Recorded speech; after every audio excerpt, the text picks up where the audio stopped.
Hello and welcome to the Special Moves podcast. This is episode 61, can you believe? My name is Mike Williams, this is Jake Lukowski and Liam McKelvey. Hello. Gamers. We are going to be doing our Games of the Decade. This is a Games of the Decade special because it's the end of the year at the end of the decade, kind of. I don't know, some people are arguing, like, just some people are saying, no, it's 2009 till whatever, or 2010 till whatever. Nah, it's 2010 till 2019. Yeah. We've decided, it's alright, so just don't fucking come at us with that. 10 to 11 is a whole year, so when you think about it like that, it's like a baby. They're not born 1, they're born 0, and then it's a whole year till they're 1. So think of it like that. When a baby's actually, been around for 10 years, they're 9. And even if you disagree, well, this is happening. So you're going I've to have to already deal made with the it. list. I've even confused myself, and I was like, actually, that's not right, is it? But listen, it's not what we decided, okay? It's what the fucking Gregorian calendar or whatever decided. Don't take it with us, take it with everyone else. Why don't you go Red Bull about this? Do you know what I mean? They did it exactly the same way. Jerks. Yeah.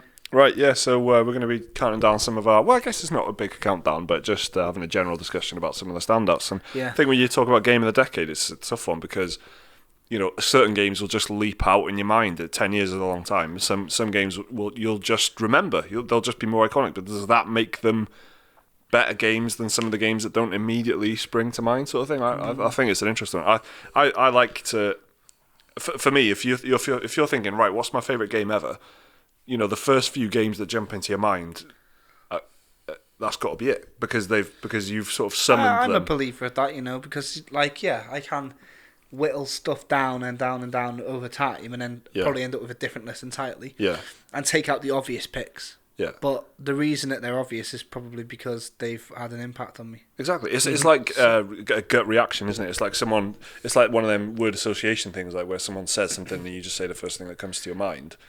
That's probably the most honest answer, sort of thing. And then I think that's the problem with making these lists then, because then someone will say something that you didn't necessarily first think about, but then you agree with it, and then you think it's more deserving because it's underrated or it's overlooked. So a lot of these lists are like the hipster choices, aren't they, really? Yeah. Because you can see why people are trying to credit, which is why, we were just on about the whole decade thing. A lot of the reason people have been talking about starting it from 2009 is because loads of good games came out in 2009 and they weren't really considered for last decade because it was such a late runner. So and people are just trying to get the praise. So it's a good conversation. I was thinking about this before we came here and weeks before, and I'm surprised at my own list, to be honest, because I did that. I just let the feeling flow through me, and I went with the ones that I just really like, and so it's not. I could have probably put a lot more thought into it and come up with some good hipster choices that are worthy, very worthy. I'm glad you didn't do that. But I didn't, You're still going to roll your eyes at half of this.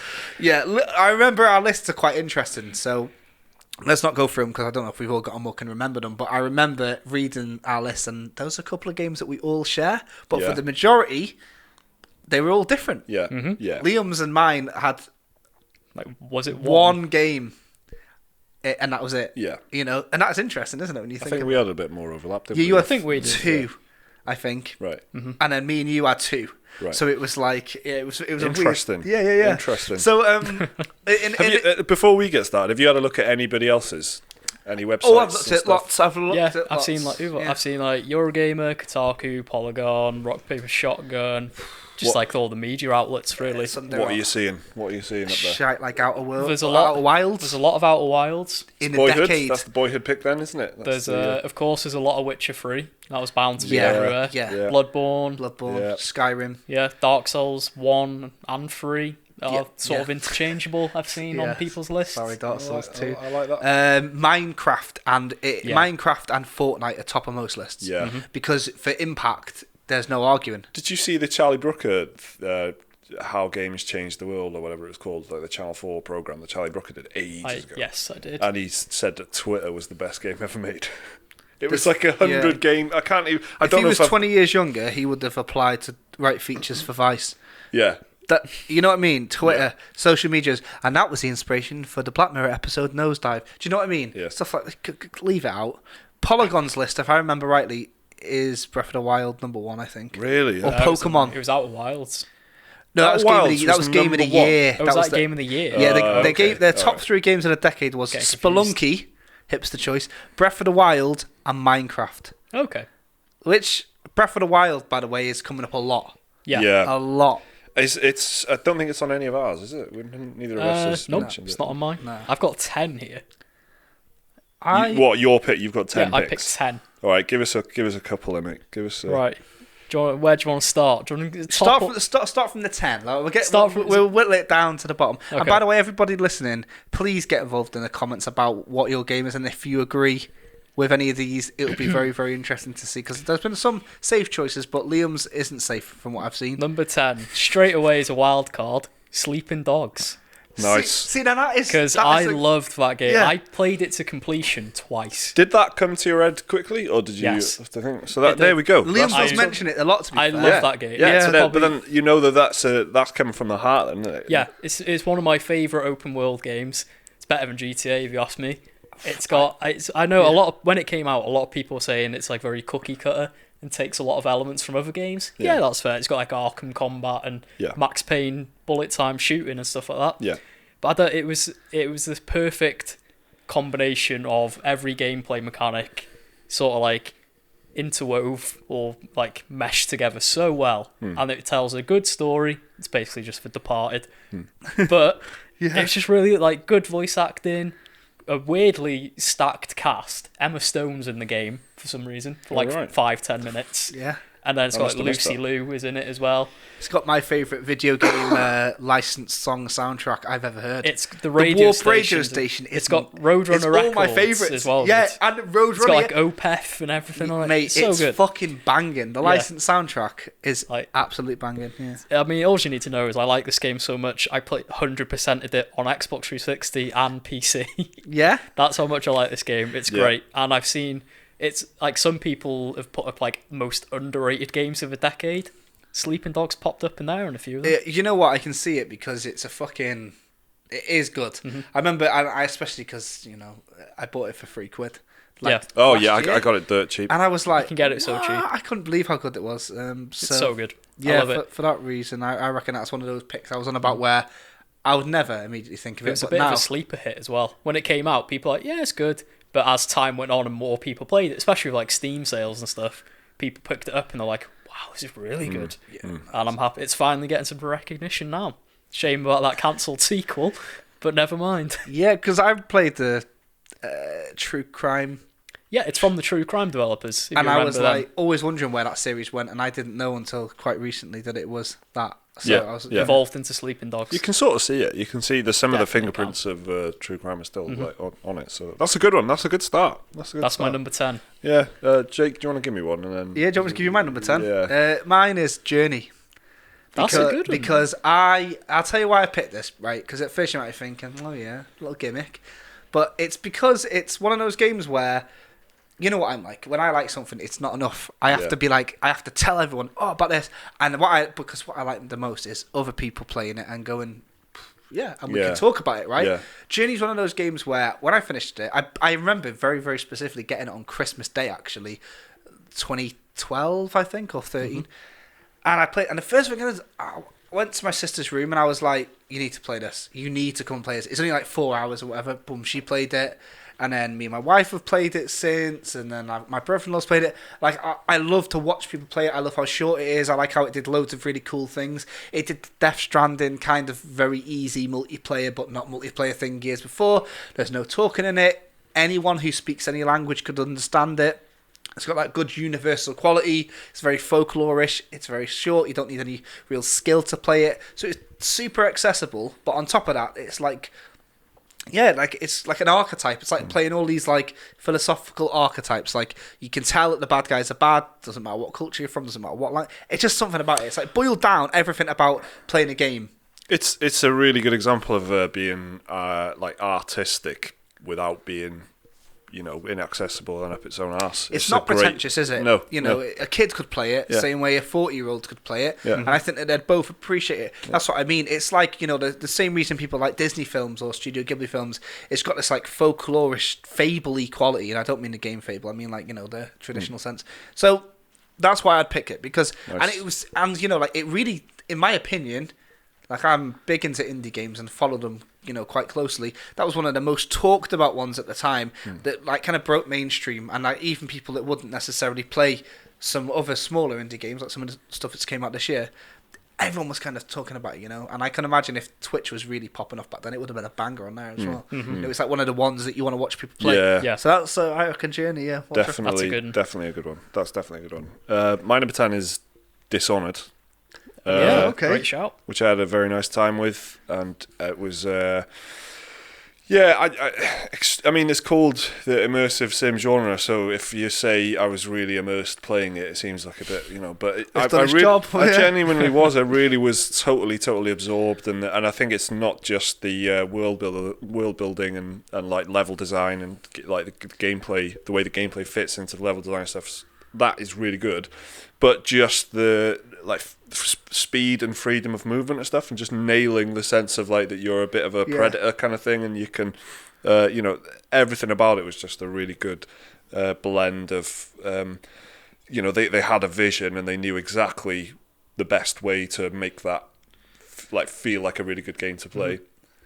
I still unbelievably have not played Dishonored 2. You're right, I've got it. I've played that, and I wasn't keen on it. But you know what? Like all this talk about this, I feel like now with Arcane, I know what to expect. So I want to go back there with managed expectations and then just play through.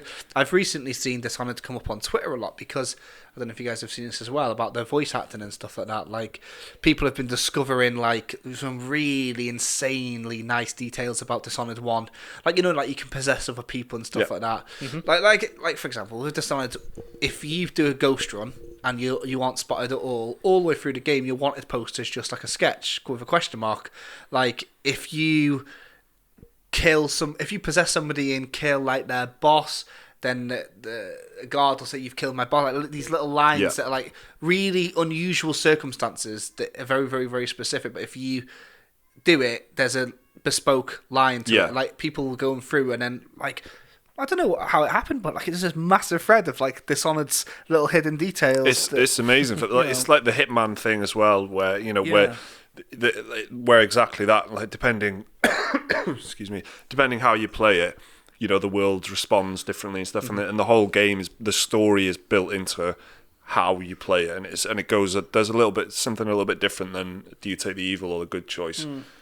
It's sort of more about an accumulation of how many bad things you do, and it was an amazing experience playing Dishonored. I really, really enjoyed it. And then I sort of tried playing Prey, which is obviously the same studio, and I could never get into that on the console, and I tried it on the PC, and I did enjoy it on the PC, but I still haven't finished that either. And I think that's been like some sort of mental block for me to play Dishonored 2 for some reason. I feel like I need to finish this Arcane game first before I go on to Dishonored 2 for some reason. But absolutely worthy of being in Game of the Decade. That's an interesting pick, That's good. I reckon we should. This is going to take forever if we keep doing it like this, right? So we should rattle through it till like number 5. I was thinking that. Okay. So give me the next 4. Okay. Of yours, Liam. Number 9, Super Mario Odyssey. Okay, a little bit about that. Well, all I have to say is I had to pause this game multiple times to just stop and take it all in. Yeah. It's emotional, that game. The part that got me for some reason was when you can possess the caterpillar, I forget its name, but you can stretch. I thought that was amazing. And I just love it. It was a perfect little platformer, beautiful Mario game. Amazing. Number 8, Max Payne 3. Probably... well, maybe even the best third-person shooter ever made, if you ask me. Big. Weighty mechanics, amazing shooting, good storytelling, great voice acting. I don't even mind the annoying digital glitching effects that they throw all over the place. Great soundtrack as well. Never played it, Really? I haven't played Max Payne 3 either. I've played it 4 times. I have not played it. You played it for us all. I honestly haven't played it. I even finished it on hardcore New York Minute mode. Which is, you get a minute, you have a minute timer, and you have to keep killing enemies, and you have that the entire game. Oh, and it's like, it tops up. And if it runs out, you fail the level. But on hardcore, if it runs out, you fail the entire game. So you've got to constantly be topping up. I went and did it. It's like that Jason Statham film with the heart. It's like Crank, but with time. Yeah. I do need to play it. It's dirt cheap now. PS4? Is it? No, it's only on PS3, 360, and PC. Yeah. But the PC version, it goes on sale I've seen it on Steam a few times. Yeah, I'll do that, mate. I'll do that for you. It's proper good, I promise. Number 7, Yakuza 0. Yeah. Need I explain? I think my love of Yakuza is quite well documented on this channel. Yeah. Number 6, Deadly Premonition. Again, pretty well known, isn't it? It's That's Twin Peaks, but made by a mad Japanese I bet man. is loving this because like no one's surprised and they're all like, Yeah. "This is so Liam." That's It's really good, Liam.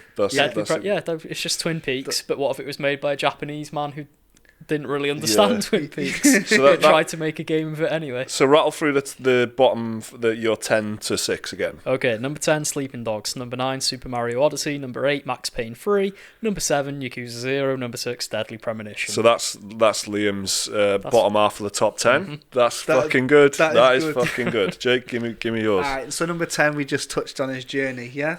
Number 9 is The Last of Us. Okay. I like Nice. Fair enough. You know, the game is very, very, very good. It's not the best game I've ever played, but it's very good. And what I like about it is it's like kind of become if your hairdresser plays video games, you play that Last of Us. Yep. It's the one, isn't it? It's Yep. the one that, like, if you speak to another gamer, you're talking about The Last of Us, so it's on that for that reason. It's definitely in that, like, you know, you've got Call of Duty and FIFA and then one game. So it could be an Assassin's Creed or Skyrim or The Last of Us. Like, it fits into that slot. Yeah. And I think anyone that plays games more than casually will have played it, so it's a good entry-level talking point if you've never met somebody, so I like that. Number 8 is What Remains of Edith Finch. It's fucking ace, mate. Game of the year when it came out. It's just the best example of its genre, and its genre is a genre that I really liked. The walking simulator, I guess. But I like this because it mashes up all the different genres, it tells all the different stories. Yeah, it's all a few about twists death. in it. Yeah. Has loads of kids dying in it, but in a good way. It's fucking sick, mate. What Remains of Edith Finch is number 8. Number 7 is Donkey Kong Country Tropical Freeze, because Donkey Kong Country has always been like one of my favourite games growing up. Tropical Freeze is just that. It was better than the previous iterations, I think. I haven't liked Donkey Kong since it left SNES, really. I always try it. They're always like some bongos or it's like a Banjo-Kazooie rip-off or whatever. Yeah. This is back to it. It's got the best soundtrack ever. David Wise comes back for it. It's good. And I like that they've got this musical thing all the way through it. The whole thing is kind of based around music. So loads of levels move based on the music. I'm a big fan of the soundtrack. So the fact that they've made the game seemingly about this soundtrack that I love more than anything is the reason it's there. Best 2D platform of all time. And number 6 is the game that now must be in my top 3 most played games of the generation, Dark Souls 3. Yeah, nice. Which is the only Dark Souls on the list, because even though the first one came first and paved the way for it, Dark Souls 3 is like a really like the love letter for the rest of them, because We've discussed this quite a bit recently, haven't we? It ties up all the lore. It you know, that end fight with Solar Cinder when it's basically fighting Gwen, like, I'm currently on my 4th playthrough of the game, and I'm like really close to the end of it. Yeah. And I just can't really find fault to it. The more I play it, the more I'm like comfortable with it, and the more comfortable I am with it, the more I enjoy it. I love Dark Souls 3. So that's it. So Journey, Mass Effect, not Mass Effect 2, Last of Us, What Remains of Edith Finch, Donkey Kong Country Tropical Freeze, Dark Souls 3. So that's the bottom half of 10 your to top 6, 10. yeah. Very nice. Yeah, I like nice. them picks. I like Dark Souls 3 being in there because I'm 100% on the same page with that. Like, I really enjoy playing. I'm going to play Dark Souls 3 over Christmas. Got the DLC. Can't wait to play that. So mine is, I've said Dishonored. That's my number 10. Number 9 is Dead Space 2. Because the first one wasn't out in a decade. Yeah, and Just about. Dead Space Fly the is flag. Dead Space is one of my favourite games ever, so I've got Dead to find Space a 2 is way great. to get. And Dead Space 2, importantly, is great. Yeah, it's really, really good. I think, you know, there's just something about that. Like, I love that sort of space is a big scary place. You don't know what's out there. Kind of, you know, that's a very simple and entertaining setup for me. I fucking love it. So I really like what Dead Space 2 does with horror and action-y type stuff, and even though EA gets a lot of abuse for what happened to Dead Space, and you know the series transformed from like a survival horror to like an action thing, but you know, to be honest, I didn't give a toss. I was like, I really enjoyed it. On reflection, like looking back, it doesn't matter as much, but at the time it was because the expectation was that it was going to be. It's kind of like the Aliens franchise, isn't it? Yeah. Alien, big, scary. Dead Space 2 was like Aliens. You go back, you're stronger. Yeah. No team of Marines, but you have the power of a team of Marines. Yeah. And then Alien 3, Dead Space 3. Yeah, and they started bringing in that fucking microtransaction-y type stuff and all that in Dead Space 3 and Co-op all the time. Yeah, co-op build type thing and franchising up a game like Dead Space 1 in a way that probably it shouldn't have happened. But I really like the universe and I like the lore and I think they're great games. Anyway, that's too much on one game. So hang on. My next one is this is my Boyhood pick, right? If you don't know, Boyhood is a film that came out in 2000 and what was it, 14, 15, 16? Something like that. Right. 2012, I want to say. Okay, so 2012, but then for a little while after that, everyone's putting it in the best movies of all time lists, because it took 12 years to make. Oh, that's where I got the 12 from. Yeah. Something like that, or 15. So. Yeah, it took basically followed the life of an actor growing up. Yeah. So they used the same family over a very long time. It's a great film. Is it one of the best films ever made? Not for me. But so this is my Boyhood pick, as in I'm picking Blinded it because it's by the recent. freshness. Honeymoon period exactly. pick, you could call it. Yep. Oberdin. Return of the Oberdin. Nice. I absolutely love that. And I didn't know anything about it when I started playing it. Anything at all, apart from the art style. Yeah. So then when I started playing, I played it on the Switch, and that's why I started playing it, because it came out on the Switch. And it was just fucking blew me away, like in terms of the mystery and the sort of surprising aspects of the story and stuff that really, like, is definitely my bag kind of thing. So I really enjoyed Oberdin, and that's definitely up there. It's one of my favourite indie games.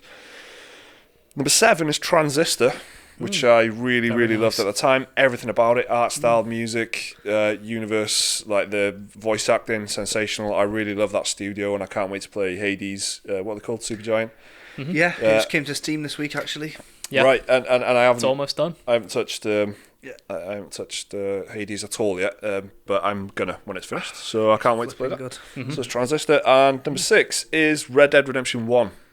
Because Jesus Christ, that was good. Oh yeah, that was. Fucking loved it. Just edges in, like, was it 2010? Yeah, it was. It was yeah. 2010. Yeah. Absolutely loved that game at the time. The story, everything about it, the life of a cowboy without being grueling and sort of hard work as Red Dead Redemption 2 sort of is in my view. But the plight of a cowboy. Yeah, it's a bit too. I was speaking to people. It was my work Christmas do yesterday, and it was a Christmas party, and.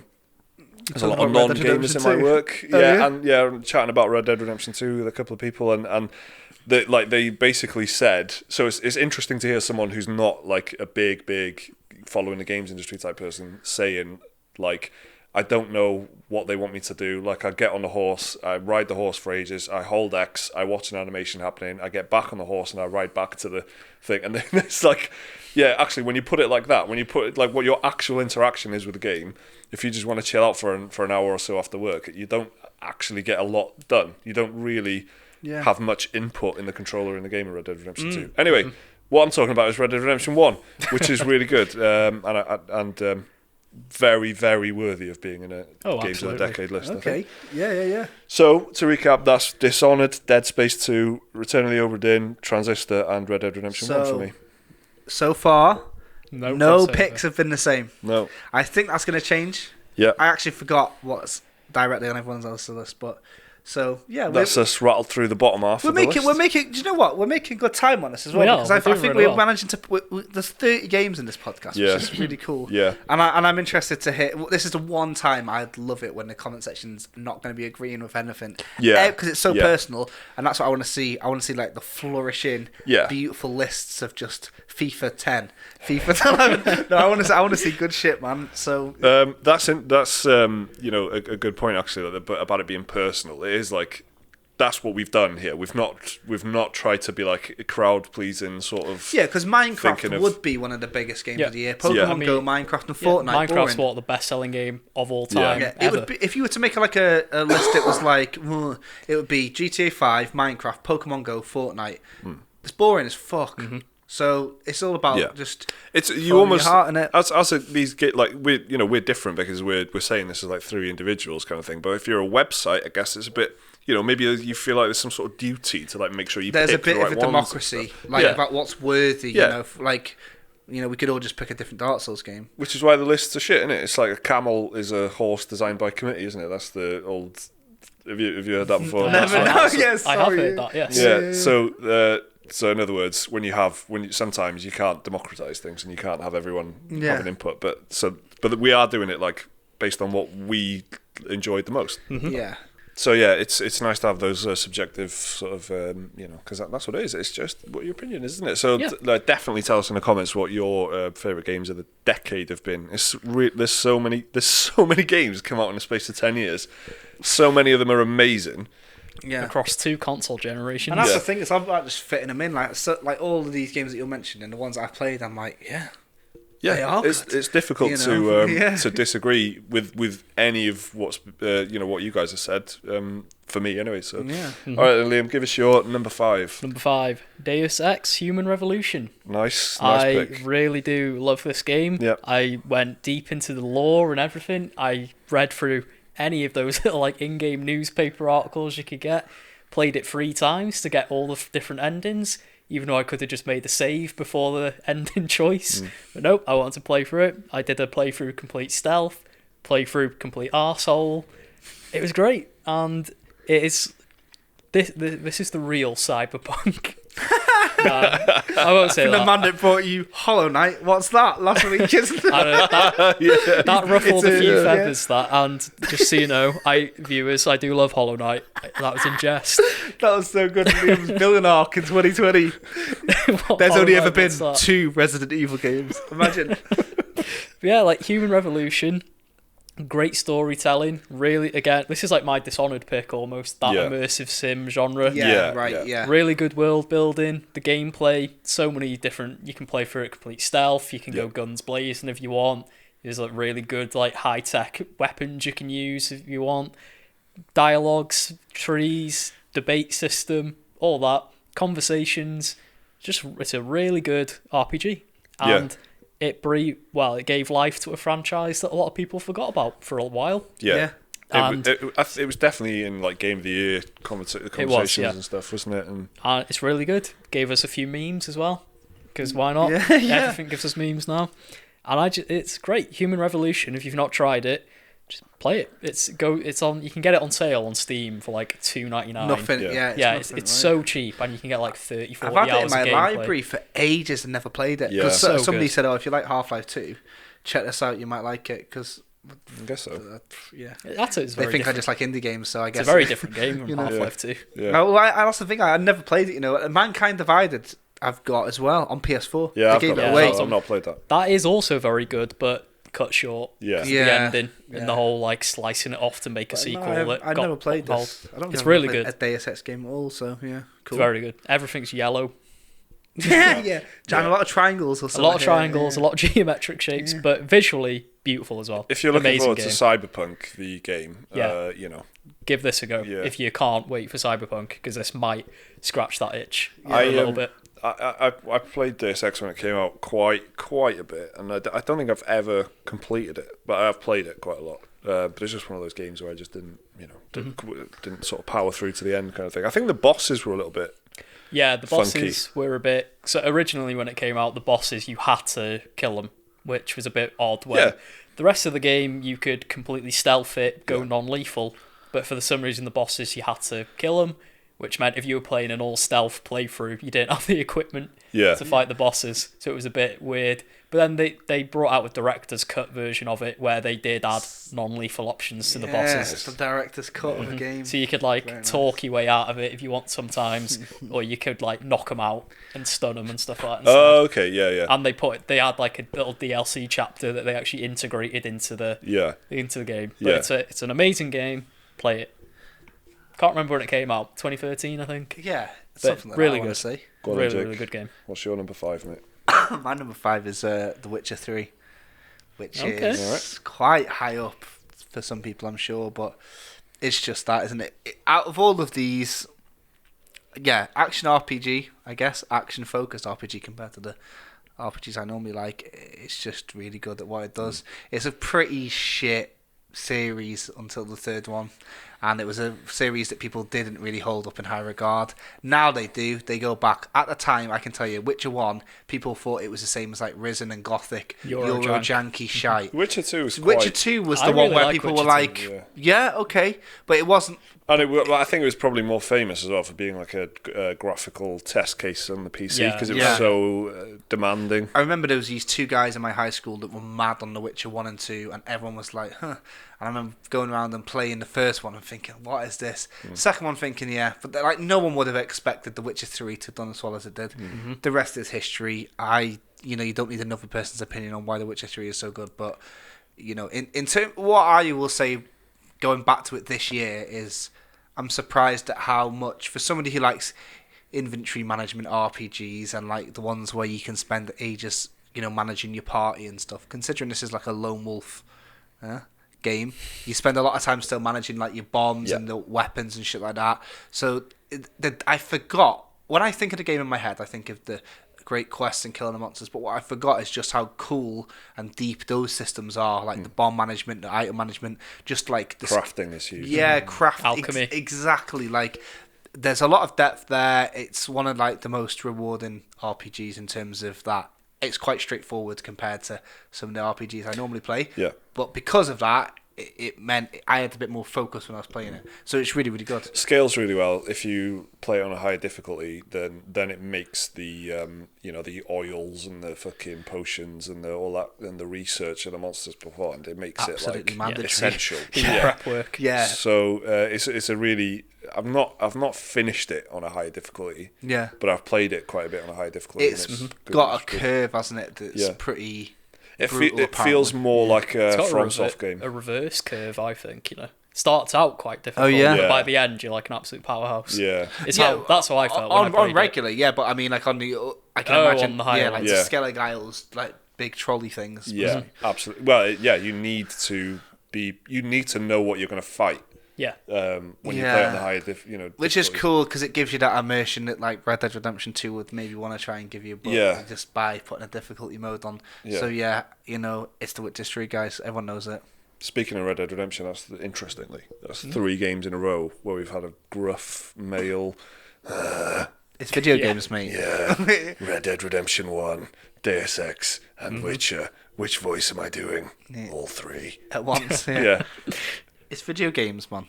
Yeah. There's going to be a lot more of them in the list. Well, they were probably they were of an era, weren't they? 2010, 2015. Yeah, that's fair. That's what they are, isn't it? The Last of Us Witcher as well. Yeah. He's not quite Kratos has been rapping it recently. Yeah, but Kratos is he's a bit calmer. Yeah, extremely self-reflective. He's got a lot of things to think about, and he's not just. He's quite he's a changed man, Kratos nowadays. He is now, I guess. Still the gruff man that takes on something he doesn't want to take on, but reluctantly does it, and then finds except he's a father. So that's what it is. Yeah, exactly. Yeah, they're all fathers. Yeah, they are. Yeah. I have another choice like that. It's actually my next pick, but I'll save that. So another gruff male voice is a father figure. Well, so there's a lot of gruff male voices in this one. XCOM 2. Oh yeah, that's very gruff. That's a good job. Somewhere in the world, Simply Phil just went, Did I hear something? Yeah, he's seen the beacons being lit. Yeah. XCOM 2 is one of the best games ever for me. Although it's only number 5 on my games of the decade. Think about that. No, it's XCOM 2 is. I'm only picking 2 over XCOM 1 as well. I'm not sure when XCOM 1 came out exactly, but XCOM 2 is the better game because it's that company is so good. Firaxis are so good at making DLC and expansions and stuff, and they release XCOM. And then about 12 months later, they come out with a massive expansion which completely just doubles the amount of stuff in the game, transforms the game, gives you loads of options for what you want to do. It's such an open-ended game, XCOM, and if you've ever played a sports game or Hogs of War or Worms or anything where you've got a little squad of people and you have a growing sense of attachment towards them, XCOM is just designed for that, but they actually die, and it's amazing. It's fucking amazing. XCOM 2 is just a dream sci-fi strategy game for me, beyond even the likes of StarCraft and all that sort of thing. This is what I want. It's the music is before you go into missions and stuff, it's some sort of Marvel type shite. You play in the second one, in XCOM 2, you sort of manage a base which is called the Avenger, which is a giant airship type thing like in Avengers. But it's amazing. It's such a good like simple set of ideas that work really, really well together, and having like squad mates that in the second one it just ramps all this like, that feeling of bonding with like your squad members, like up to the fucking extreme, really, because they become friends with each other and stuff. If you send the same couple of people out on the missions, they become friends, which gives them a benefit. But also, if one of them dies or gets hurt, the other person freaks out. So there's like all these like really carefully balanced systems. It's like sci-fi Band the Brothers. Yeah, exactly, and having like massive like power.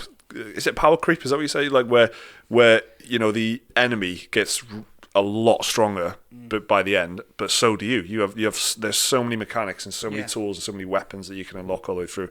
XCOM 2, if you've not played it and you're even remotely interested in like strategy, tactical games, or sci-fi, you need to give it a look because it's amazing.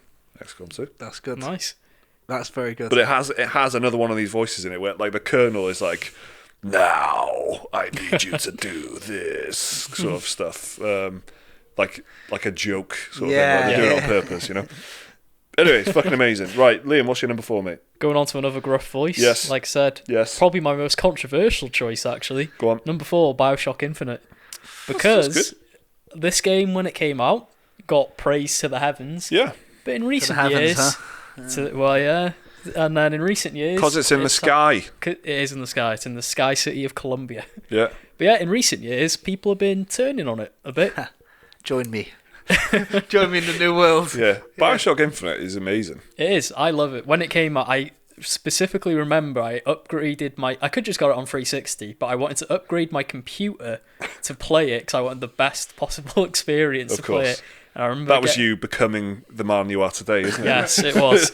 I remember getting my GTX 660 Ti, and oh boy, that was good times. Nice. But BioShock Infinite has some of the best storytelling in a game, I think, personally. I know a lot of people think it's shite and convoluted. No, I'm with you. It's superb, I think. But I love it. I love how it tells like a tale of time travel and across dimensions and all that. Yeah. It's got honestly some of the best art direction as well, with how Columbia looks and like sort of like mechanical everything, like a bit steampunky. I love how it like mixes history into this like wild story, so it goes a bit like alternative history with it all.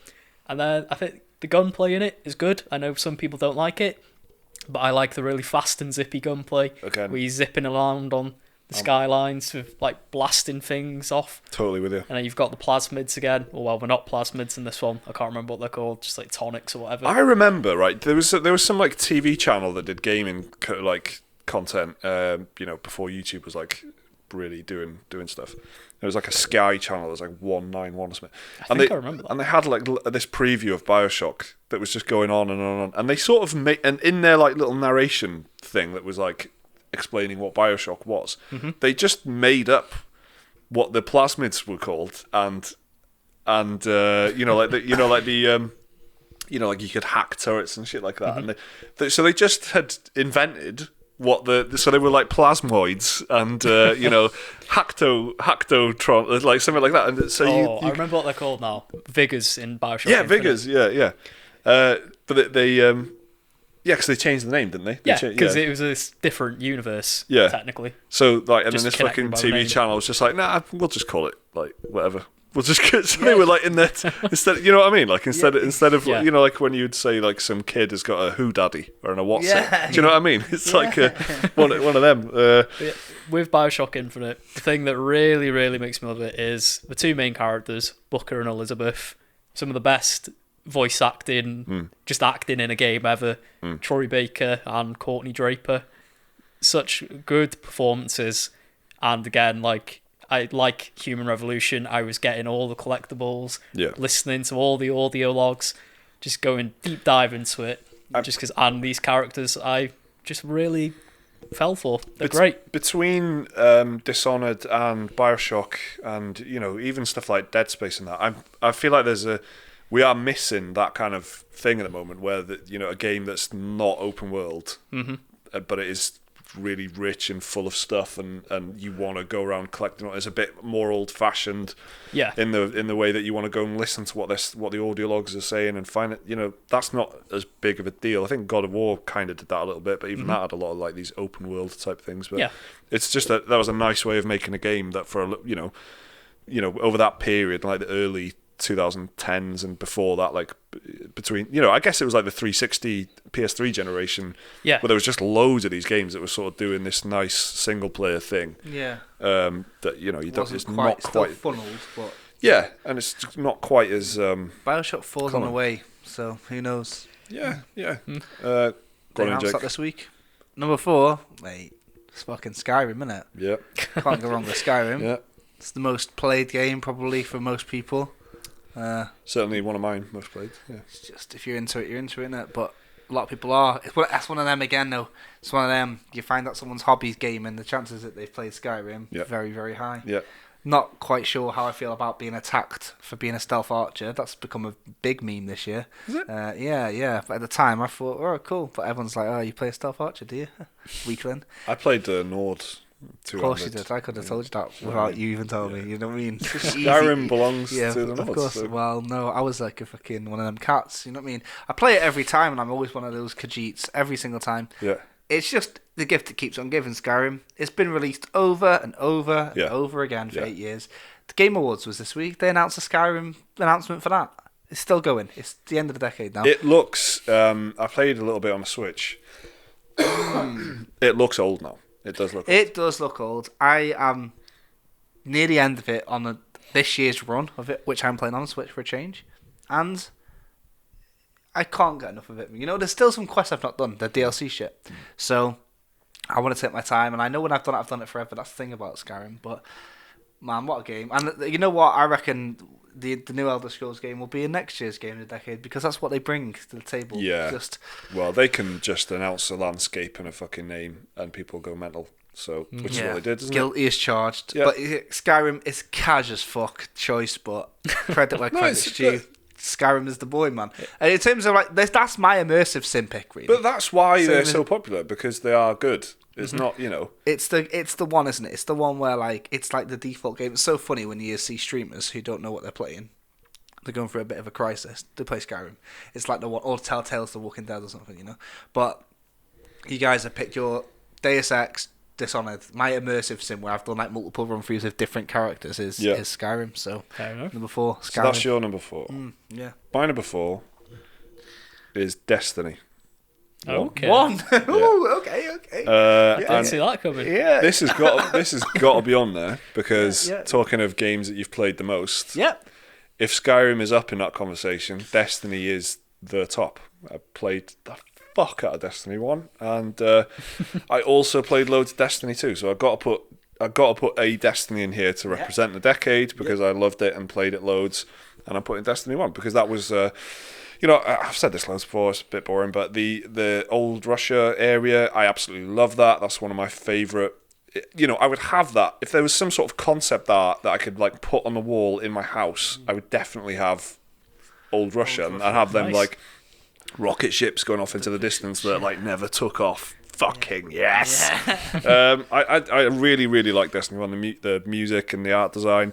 And basically, Bungie made a really good shooter that just didn't have a thread pulling people through it, and then it got they got loads of shit for there's no story, the voice acting's really bad, Peter Dinklage's things. McCartney in it. Yeah, and there was YouTube videos saying, they pulled the story out, and they made cutscenes that never made it into the game and all this, and I didn't care, because I just really liked the way it looked, the way it sounded, the way it felt to shoot stuff in the head, and that was all I wanted to do. So I was happy playing Destiny. Very happy playing Destiny. I was even happier when you boys played Destiny 2 as well, and we were fucking fighting as a unit. That was really good. That was really, really fun. We had some good times. Yeah. Every Wednesday we all checked in. We did. Weekly reset. We did. We really played Destiny 2 with loyalty, and I think the only the one that has gone close, the thing that's come closest to that is probably Apex more recently. But but we really played and enjoyed Destiny 2. But Destiny, man, fucking hell. It set a bar for how good it feels to shoot stuff. Yeah. I think, and other games are Respawn do it a bit differently. It's a bit like more snappier and faster, but Destiny has this like clunk to it. It has like this big, heavy, meaty. Every pull of the trigger feels like you're just biting into a steak. It's like, fuck, feels amazing. So that's why it's on the list. How many companies since then have come out trying to make their own Destiny as well? Exactly. That should tell you how influential it is. And what's so funny is Borderlands did that first, kind of, but everyone thinks it's Destiny because it's like. But it's not a live because of game. the online component, Because isn't of it? the MMO light element. Yeah. And that's Destiny-like is the thing. Even if other games did it first, it perfected it, I think. Yeah, and but it sort of changed the industry for in a bad way a little bit, because like everything's a fucking live game. But at the moment, you're trying to play a bit of the Division 2, Jake, and not I've tried it and can't get into it. Which I don't know what to say about that, other than I think maybe that's sort of run its course a little bit. And the live games that exist and are successful will just keep going. Yeah. Destiny 2, there's not going to be a Destiny 3 anytime soon, is there? So, no, probably the not. new one just came out this week, the new Destiny expansion. Yeah. We have a new season, right? Yeah. Mm-hmm. So, that's what it is, Destiny, one of the best games of the decade for me. All right, Liam, so we're in top three territory. This is big. The big leagues. Yeah. Okay. What better way to kick it off? Number 3, Tetris Effect. Strong. No, this is a really interesting one. This is the best top 30 that has ever been put together of anything. Do you know what? I'd like to think even the people that have listened to the previous 60 podcasts are going to be a bit surprised by this. Yeah, and we're not doing it on purpose, I suppose. No, yeah, we're just being ourselves. Yeah, Tetris, Liam, that's good. So at its core, it's just Tetris, isn't it? Everyone knows Tetris. Yeah. It's blocks. You arrange them into lines. Keep going for the high score.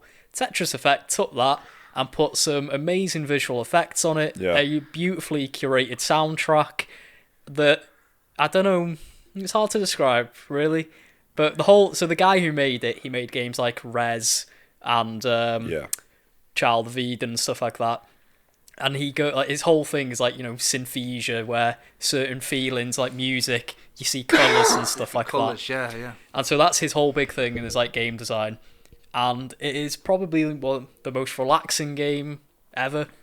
Yeah, It's so chill. Like, I've played it, I think 40 hours, with Tetris Effect, playing through all the different modes. It's got loads of different game modes, so you never get bored of it. And sometimes I just fire it up and play through my favourite stages, just because of the visual design going on, the music. It's one of those games where you want to sit in the dark, crank your sound system or your speakers or whatever, and just lay back for a bit. And it's got a VR mode, which I haven't actually tried, but I imagine that would be also amazing. That was the last time we saw Liam. Yeah, he's become one with the lava lamp. It is a lava lamp game. Yeah. And I can't really explain the feeling. You have to sort of play it to understand it, I guess. Yeah. And it's on PC now as well. It's great. Just probably play it. Sharper than it was on console. Yeah. It was already running on 4K on PS4 Pro. You want to get yourself an Oculus Rift or something now, don't you? And just you'll never see me again. Yeah. You're like the Matrix. I'm just playing Tetris all the time. Plugged in. Yeah. I was going to say, when you were talking, then it does sound like the kind of game that you would that you probably just dip into. Just there's no. It's not like you're trying to catch up on a story or anything. Or where was I? What was I doing? I was playing a bit of fucking Tetris, mate. Last time so. It's lovely. You know where you stand every time you boot it up. If a game ever makes you feel warm inside, it's Tetris Effect. it's like a cozy fireplace of a game. Yeah, you sound like you're in love, mate. That's nice. I'm not the only one. You have to play it. If you go online and look at people who play Tetris Effect, they're all like me. They can't explain why they like it so much. They just know it's amazing. Yeah, cool. That's a good pick. I think Giant Bomb gave it Game of the Year last year. Top 3, man. It was of the decade. It's so good. It's sick. Being a fan of games like Rez and stuff like that. This is probably the best this sort of genre has ever been. Yeah. Because for me, it's it was expensive when it dropped, and I don't think it dropped down in price. It was 35 quid when it came out. Yeah. It's hard to get. Which I know seems a bit much for Tetris. But you've got 40 hours of it, haven't you? That's just from every so often dipping back in, playing an hour or two. Well, very good. That is good. And chilling. The top 3 is actually over all consoles and platforms my most played game of the decade. Okay. I was playing it this morning, in fact, and it is The Binding of Isaac. It is nice. Fucking stupendous, that game. Never enjoyed procedural generated stuff as much as I have with Binding of Isaac until No Man's Sky, because the planets are really good. But Binding of Isaac is just like you just said, then it's like the game you just pick up and play. Like, I'm not thinking about the story. I've done it over and over again. I had a bit of a tragedy this morning where I finally, because I've not even ever played the main bit, the Afterbirth DLC, downloaded the DLC and it completely wiped my data.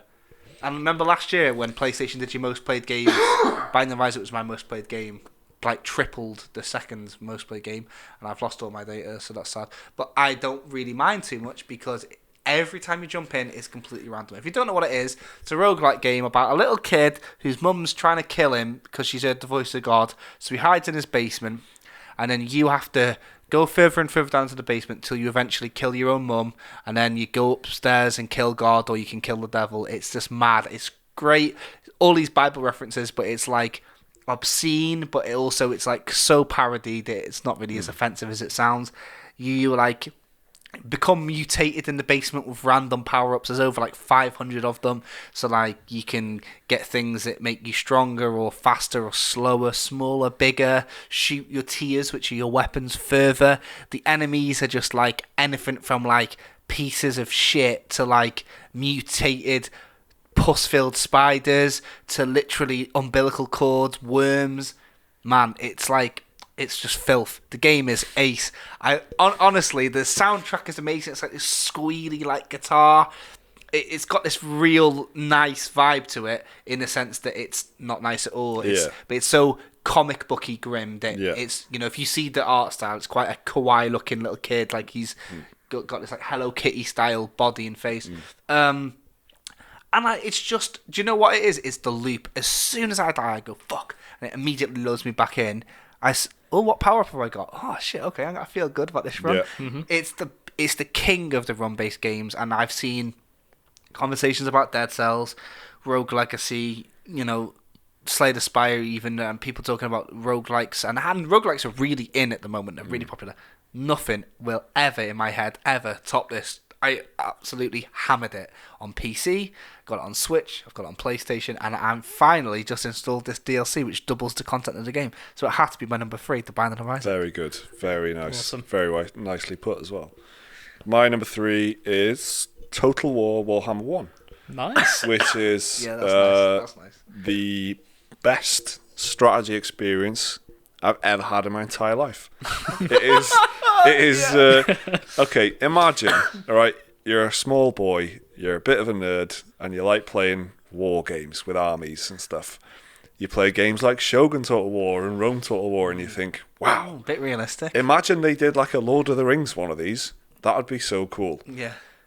25 years later, no, I'm joking, a long time later, you get Total War Warhammer, which is the most satisfying game, you know, in terms of like being, you know, like Blade Runner 2049 is really exciting and satisfying because it exists. You think, isn't it fucking great that film exists and that came out and I saw it in the cinema last night, 2049. You didn't, right? Let's talk about that in a bit. Very nice. Yeah. But just the pure fact that it exists is really satisfying. Yeah.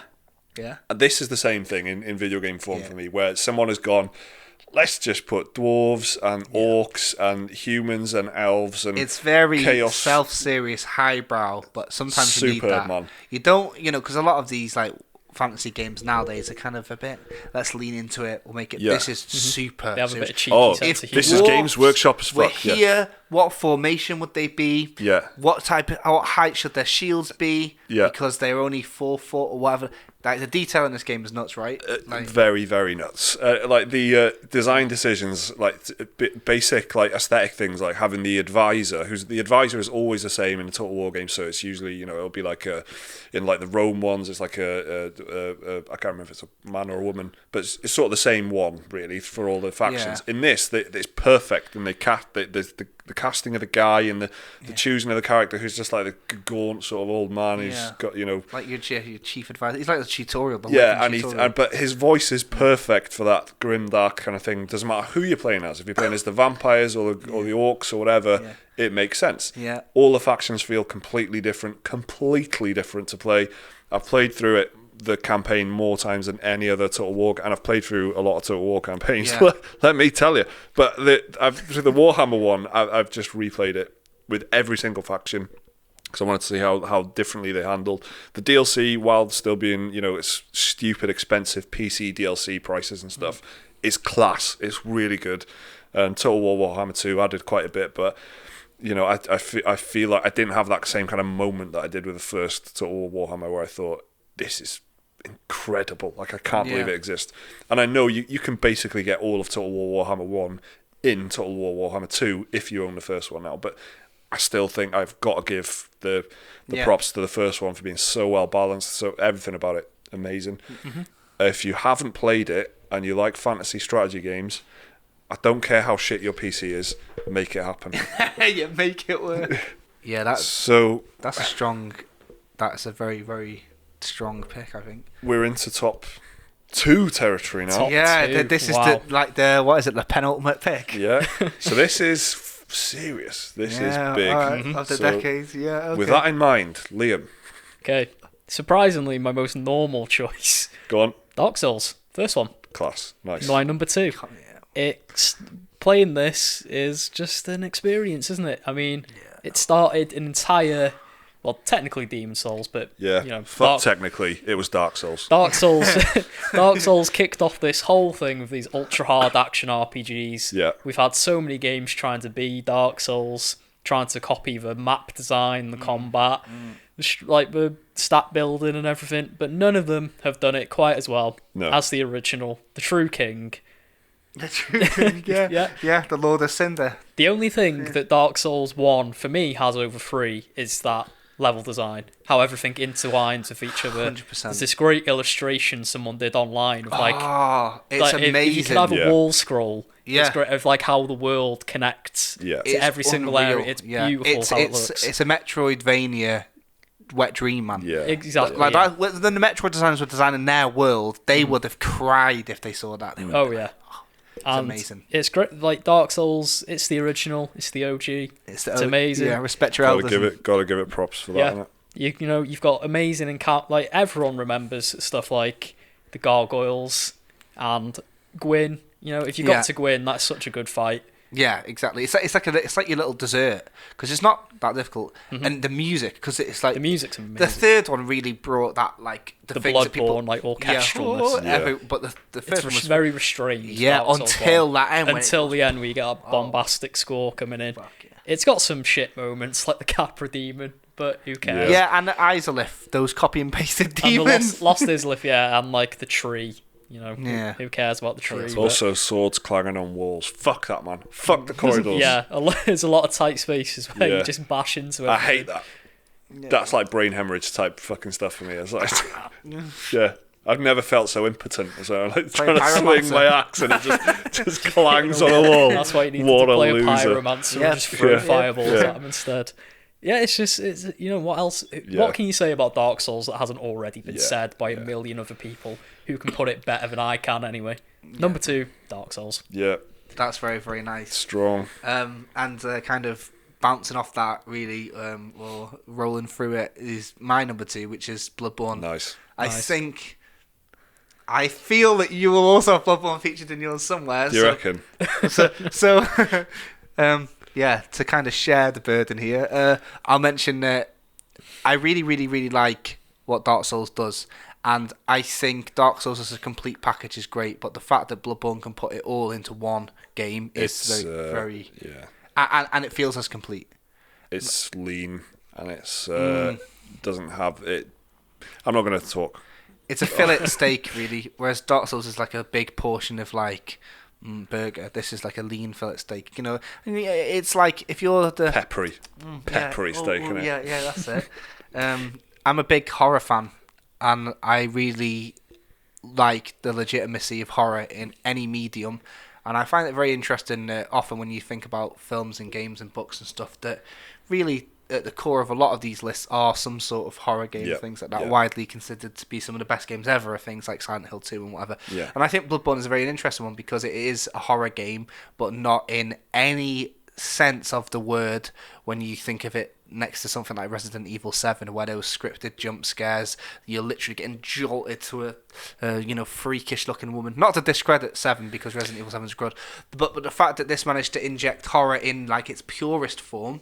And being a big Lovecraft fan as well, like it managed to like really do Lovecraft. It's the only good adaptation of Lovecraft I think I've seen properly in anything, and it's quite loose of what it does there, but it does. It sort of weaves it in rather than saying this is a Lovecraft inspired. Which is the big mistake everybody makes. Don't, because you're asking for trouble when you do that. Yeah. So it doesn't do that. It manages to again. It manages to avoid all criticisms, just like weaving through all these criticisms of not being like as big as Dark Souls because you can't play as openly as maybe you might think at first, but then actually you can. You've got this arcane ability. If you're a pyromancer in Dark Souls, you can play like with these magical spells, and you get weapons that maybe later on in the game evolve into something that you wouldn't have expected. There's a lot of depth to it, but you could play it and only see it on its first level and only do one ending and probably say, yeah, that's a very, very, very good game. Mm-hmm. But then I think anything that is worthy of talking about when it comes to being the best ever, there's a second level and a third level and all of the levels... Chalice dungeons. yeah. But all these levels operate so well. And because of that and because of what I think From Software have done this decade and absolutely like made video games like the most exciting thing ever... I think Bloodborne has to be number 2 for me. Yeah. Nice. That's good. Agreed. So From Software there, 2 in a row. Yeah. My number 2 is Mass Effect 2. Amazing. Very good. Amazing game, yeah.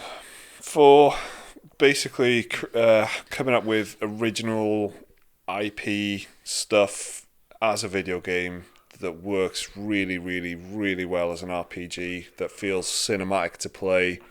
Again, the same as I was saying with Total War Warhammer, I was very happy that it existed at the time it came out. I was just like, this is exactly the kind of thing, if I could have a dream game kind of thing, it would be this. Like captain in my own ship, a party of really interesting characters. Mass Effect 2 is, I think it's pretty much unquestionably the best in the series.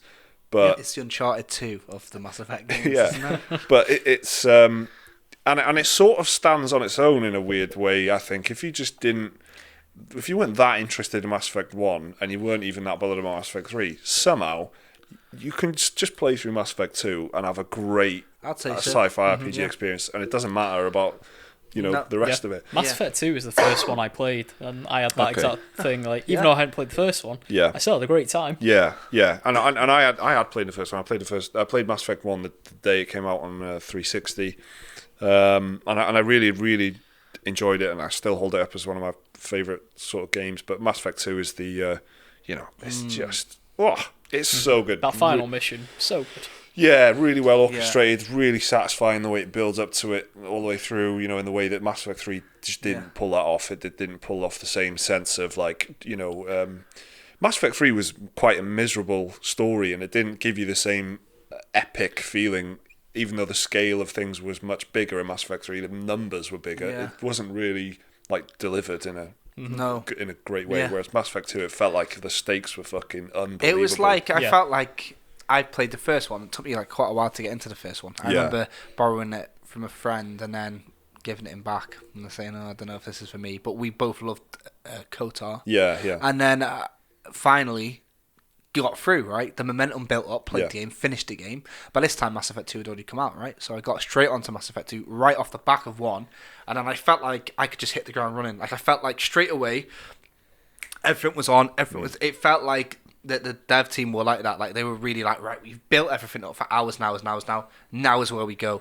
And then like the third one, it starts building up again towards that ending. But the second one is just like it's class, isn't it? Unreal, so good. Got its own flavour, like in terms of art style and audio. The menu sounds proper. Like stick with me, and I can hear it in my head like straight away. And how the design of the guns sort of fits with the design of the ships and the race, the sort of races have their own identity in like not just how they look, but what they where they live and what sort of things they wear and stuff like that, and it's really, really well thought out and fleshed out.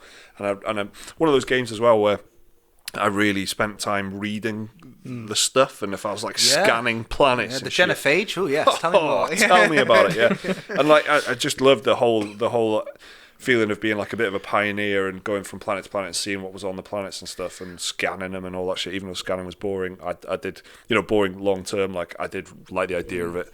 So Mass Effect 2, one of the best games of the decade. Nice. So we're going into the top 3 really now of this is the Special Moves best 3 games of the decade, really. This is the most democratic way we could have done it, I guess, isn't it? So this is each of our favourite games of the decade. Hopefully there's no clashes. I don't know what the other two are going to say. So this is the Special Moves top 3 of the decade. Liam, take it away. So my best game of the decade, favourite game of the decade, my number 1 of the decade is none other than Nier Automata.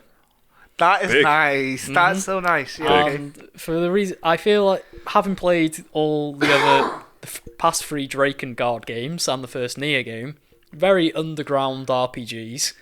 The fans who have played them love them to death, absolutely revere them. So to see Nier Automata come out and have this massive like mainstream success and finally get what what it deserved, to get its dues, was amazing. And seeing it, well, because the Nier series and Drake and Guard are always a bit janky. Yeah. Like, amazing storytelling, but pretty rough gameplay wise and presentation wise. So when they teamed up with Platinum Games, who are an amazing developer anyway, with the mind of Yoko Taro, and that resulted in what is one of the best hack and slash RPGs ever, some of the best storytelling in a game ever, very, very similar to Disco Elysium, really, like very philosophy driven. Right. Like a lot of like old school philosophy, a lot of like nihilism, a lot of like what's the point in living. There's a lot of that in Nier Automata, but it's got fantastic gameplay, fantastic storytelling. The world, a lot of people, give or take, can leave it or whatever, but I like it. I like it. I really like abandoned sort of like nature reclaiming the world feel to it, like trees growing in skyscrapers and stuff like that. But it has these moments where it really, the world, it is like bland, but it really comes to life. Like these sort of theme park type thing, and there's just these little like moments of beauty. Yeah, well, it's I guess it's like having a black and white film, but then like the lipstick is red. Do you know what I mean? It's like that, and it really like stands up as a world to explore. I think. I think it's great. Like you were saying, like stuff like when you go to the theme park for the first time, and the music, because the music's like dynamic in it. You have like little like sort of orchestra in the background. And as soon as you step in the theme park, it goes all bombastic, and there's like fireworks going off, little robots walking around talking about like where is their god. It's amazing. Yeah, the lines and stuff, that the dialogue. The dialogue is really good. It's sensational, man. Like what the robots say and stuff, and you know, especially their first playthrough, you're just there's so many questions that you're just like, what is this about? Do you want to see robots having an existential crisis? Yes. Nier Automata, it's perfect for that. I haven't played it. I was always meaning to get it, and I just like, I'll wait for it to drop down in price. The standout is the music, though. My God, the music is so good. It's very good. So good, Nier Automata. And just seeing this like really obscure franchise finally like make it big and get the budget it deserved. I know what you mean. Was such a nice sight, and to see like loads of people who never would have played this game had it not been for that big like marketing push behind it, end up loving it as well. I wouldn't have played it if there wasn't a demo. You know, there's a demo on a PS4 store. I gave it a spin, liked it. Yeah, that was it. It's so good, and I think the less you know about it going in, probably the better, because it's got some really nice stuff just waiting for you to discover. Yeah, it really has its own sort of distinct look and feel, and the audio, the music is. It doesn't really sound like anything I've really heard before. Really, the music is really quite unique. That's a lot of people hadn't heard it unless you had played something like Nier or Drakengard, which are the same composer. And it's got a strange, ethereal, but not in the way that you've heard a million times before. Feel to it, and the combat's so interesting. Like how it flips from one thing to the other. Like how it's a mix of bullet hell, like shooting constantly. You're shooting. The but genre's changing on the fly as well. So you go from hack and slash to side-scrolling shooter to top-down shooter. Yeah. To like even a bit of platforming in there every so often. Yeah. The genre mash looks really cool. It's great, man. It's really how good. seamlessly it changes as well between them is so good. Yeah. And nowhere has the word like replayability been more like fucking. You need to play that game more than technically once. There's 26 endings in this game. Yeah. Only 4 of them matter though. Yeah. Okay.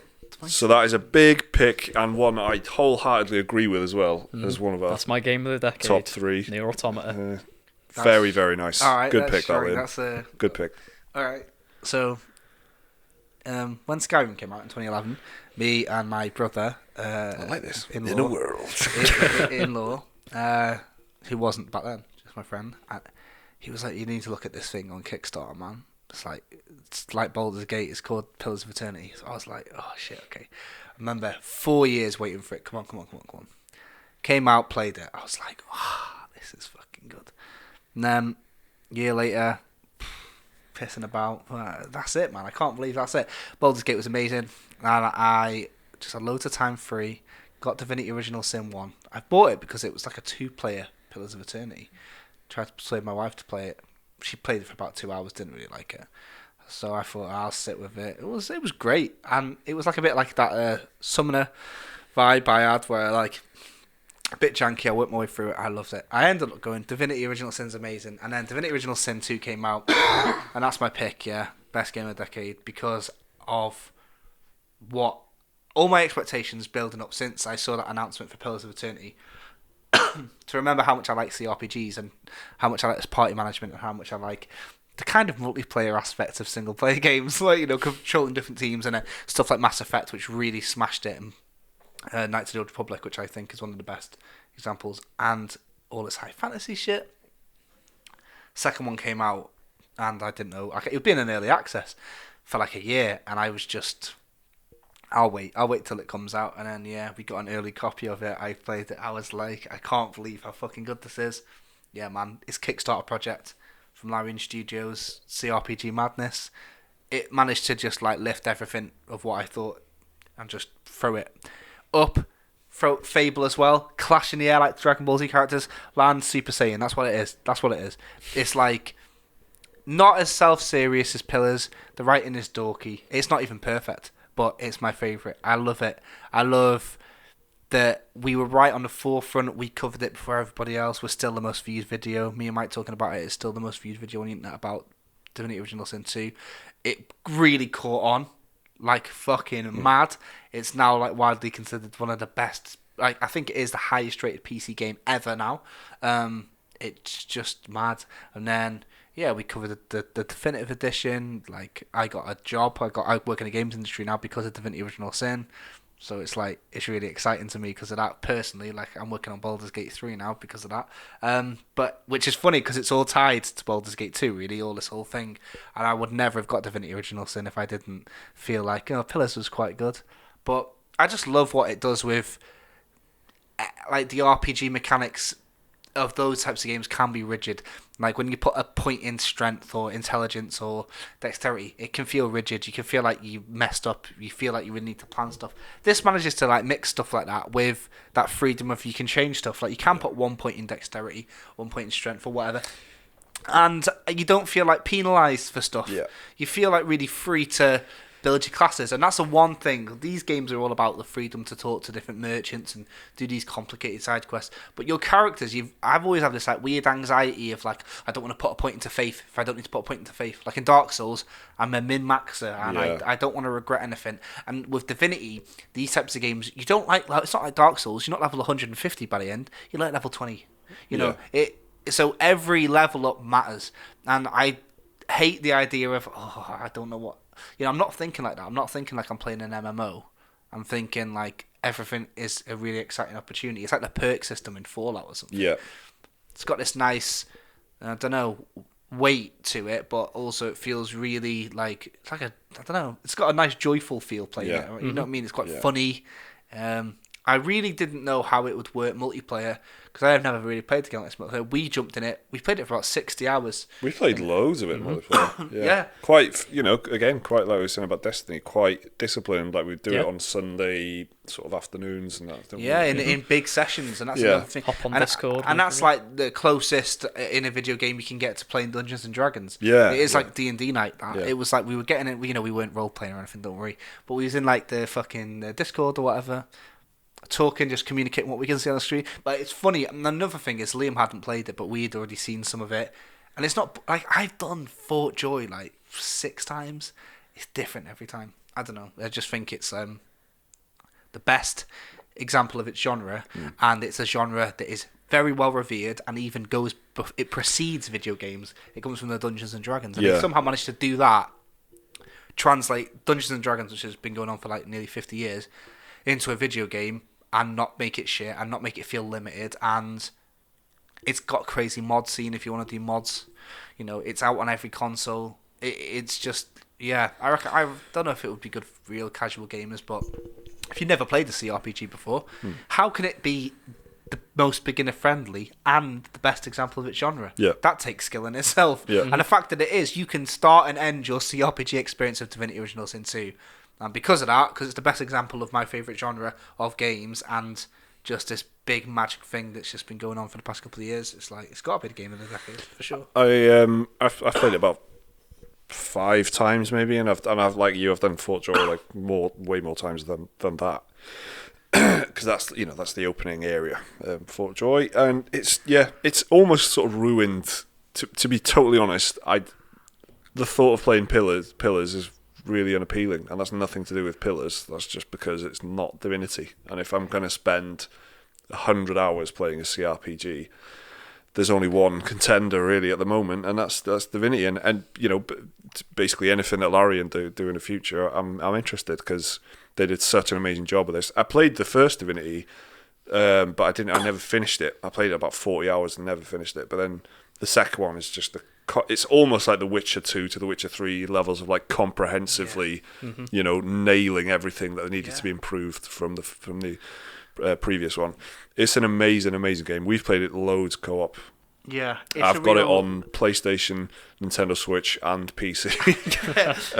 It's a labour of love. They've been making games since the 2000s. That's another thing. Like they've been making CRPGs the whole time, and not getting it right. Yeah. So this is really like a real.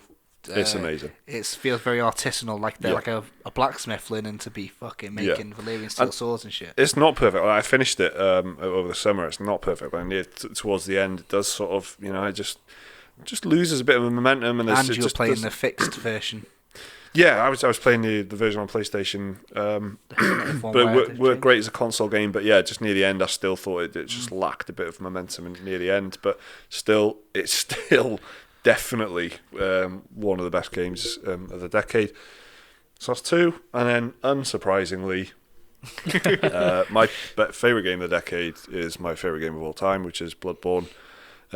Is that the only game that's appeared twice on this list? I think so.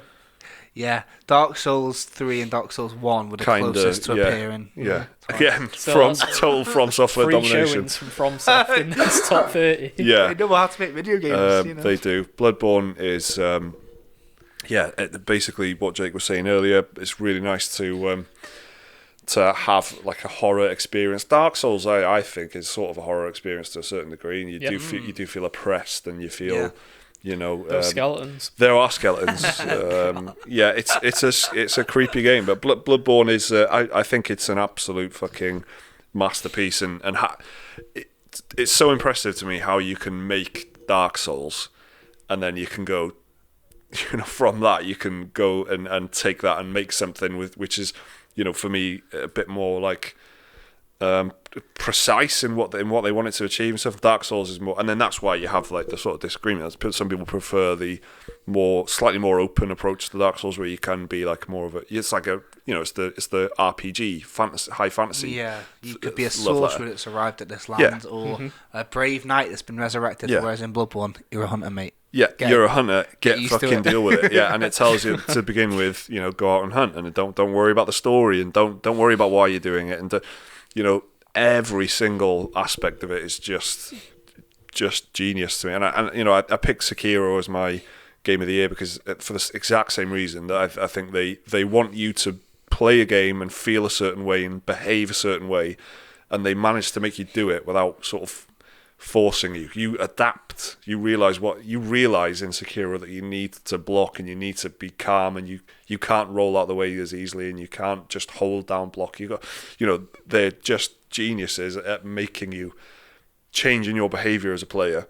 Yeah. You couple that in Bloodborne. So in Bloodborne, they make you more of like a vicious sort of attacking, bloodthirsty sort of hunter, because that is how the mechanics are set up. Like it benefits you to be like that in the game. So they're just fucking geniuses, and you couple that with this amazing lore and amazing story.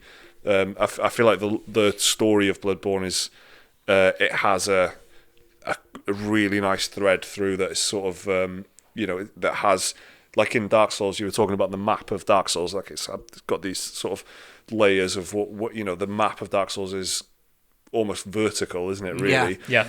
Bloodborne has this similar kind of approach to story, I think, where it has got all this like by the end of it, you've sort of been pulling on the tether so much where, like, you could play it all the way through, like you were saying, and just think, what the fuck was that about? But then when you actually think about it and replay it loads and read the item descriptions and stuff, there's a really, really strong connection from the very first bits of lore that you get to the very last bits of lore that you'd get in the game. And then somehow they managed to fold in this DLC, which just adds another layer on top of that, which just gives us further density to the story and makes it even more complete. But the game stands without the DLC. But I can't. The game to me must be played with the DLC. I think it's so supplementary. It's so weird. It's like someone's written a book and then they've also written a short story, and then that short story plops in the middle of the book. Or if you take it out, but the book makes total sense all the same. Like Better Call Saul, the TV show. So Bloodborne is you've heard me talk about it a million times before, so I'm not going to... You know it by now. You know its name. Fucking best game ever. Right, so that's our top games of the decade. 6 games we've played in there, everybody. Yeah. That's a bit of a different thing for us. We didn't have an email break or a new game thing, because, no new games. You might be checking us out, like, in 2020, and you might just go, I wonder what they like last year. You might check us out in the future, so we want to keep it just one thing. Yeah. Games of the decade. Well, it took us an hour and a half almost, so that's... let us go know through a lot, though. What you think, because... There's no one's gonna have the exact same list as us, right? So unless you do, that'd be very weird. But let us know. Let's see. Definitely see who can come up with some very interesting picks down below. Give us your top 10s. Give us your top 10s in the comments, and we'll abuse you. Yeah, necessarily. Merry Christmas.